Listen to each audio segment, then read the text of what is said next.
In the continued efforts to inform ourselves on the many types of autoimmune diseases, today we cover Scleroderma.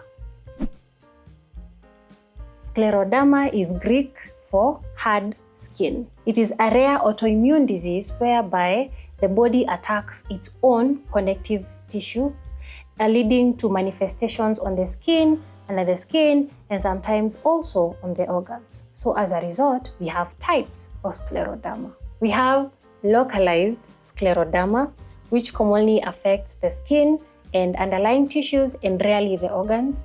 And then we have systemic Scleroderma, which can be divided into limited and diffuse. The limited type will often manifest itself on the skin. The diffuse one goes to up to and including the organs. And today, we are going to concentrate on the limited type of Scleroderma.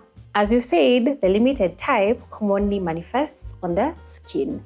And the major presentations or symptoms that are seen in the limited kind of Scleroderma can be broken down into an acronym we call CREST, C-R-E-S-T. So C stands for calcinosis, which is the deposition of calcium under the skin. R stands for Raynaud's phenomena, whereby we have limited supply of blood to the ends of extremities, which is normally often seen on the fingers. So there's a situation whereby there's a lot of pain, what would say ischemic pain, because there's limited supply of blood to the ends of extremities. The E is esophageal motility. So these patients present with issues with digestion. Commonly they have a lot of regurgitation and issues with swallowing food. S stands for Sclerodactyly, which is the most obvious thing that you see. What happens is that the fatty folds on areas where we have joints are lost.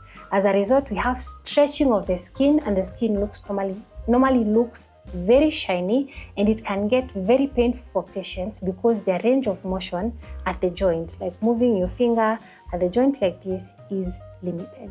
And lastly, we have T, Telangiectasia, which really is the formation of spiderweb-like veins in the mouth and other areas of the body. Being an autoimmune condition, Scleroderma does not have a cure per se, but it is managed by a specialist called a rheumatologist, whereby the symptoms can be manageable and the patient is able to have a relatively normal life.